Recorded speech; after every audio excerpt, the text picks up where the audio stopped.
ہر ایمان والے کی یہ آرزو ہونی چاہیے اور ہوتی ہے. لیکن بھائی مشکل تو نہیں ہے الحمدللہ اس منزل کو حاصل کرنا کہ جب اس دنیا سے آدمی جائے تو ایک اونچی شان کے ساتھ جا رہا ہو. اس لیے مشکل نہیں ہے. کیسے مشکل ہو کہ جس کے رہبر وہ ذات ہو، وہ ذات مقدسہ ہو، جو امام الانبیاء بھی ہو، رحمت للعالمین بھی ہو، دونوں جہان کا سردار بھی ہو، جس کا رہبر جس کا انسان کا وہ ہوں، تو مجھے بتائے وہ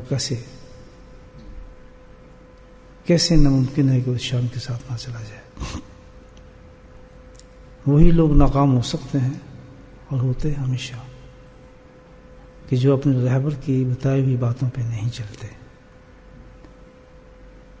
جو اپنے رہبر کے راستے کو چھوڑ دیتے ہیں، اپنے گائیڈ کے راستے کو چھوڑ دیتے ہیں. کسی حالت میں بھی لوگ کامیاب نہیں ہوتے، اور وہ کبھی ناکام نہیں ہوتے جو اپنے رہبر کی بتائے ہوئے اصولوں پر اور اس کو بتائے ہوئے چیزوں پر عمل کریں تو وہ لوگ ناکام نہیں ہو سکتے جو مفرط تھے. تو صحابہ کرام نے فوراً پوچھا کیلا مفردون یا رسول اللہ صلی اللہ علیہ وسلم، یہ سبقت لگانے والے کون لوگ ہوں گے، کیا عمل ہوگا ان کا، کون ہوں گے مفردین؟ خاص عمل کی طرف اشارہ تھا تاکہ ہم بھی وہ عمل کریں جو آپ فرما رہے ہیں، تو ہم بھی سبقت لینے والے میں ہو جائیں. سبحان اللہ. تو یہ پوری امت کے لیے پیغام تھا ہی نہیں. سبقت سے مراد یہ کہ بھائی سبحان اللہ اس وقت جب تمام لوگ حساب کتاب میں پھنسے ہوں گے تو سبقت کرنے والے جنتوں میں پہنچ بھی چکے ہوں گے، وہ تو جنت میں بیٹھے ہوں گے. تو صحابہ نے پوچھا کیلا مفردون یا رسول اللہ صلی اللہ علیہ وسلم، کون لوگ ہیں یہ مفردون لوگ جو سب کچھ کو شارٹ کر کے پہنچ جائیں گے، سب سے آگے نکل جائیں گے؟ جواب سن لیں آپ، وہ عمل آ رہا ہے نا عمل.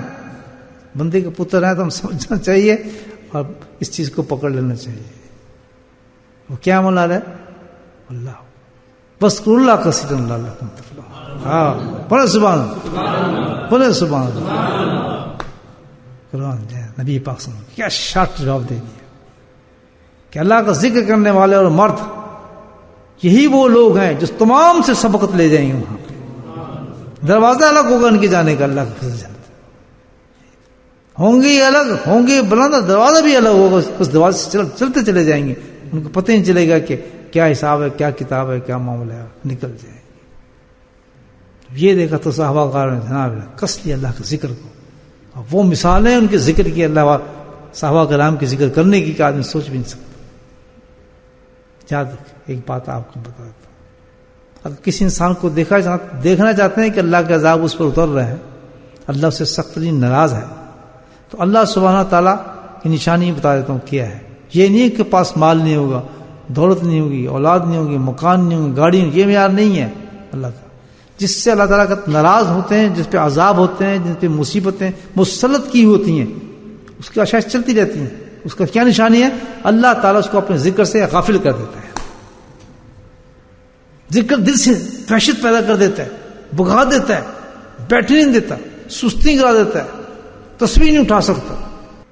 جس نے اللہ اکبر اپنے کسی عضو کو، عضو سمجھتے ہیں جسم کے حصے کو، اللہ کے ذکر سے جاری کر لیا، جس مرد نے عورت نے، جس مرد عورت کا کوئی حصہ تو ایک ہی ہے، اللہ کے ذکر سے جاری ہو گیا، تو روز قیامت کے اندر اس حصے کی وجہ سے سارے حصے جو جسم کے اس کے ہوں گے ساروں کو جہنم کی آگ سے بچا لیا جائے گا.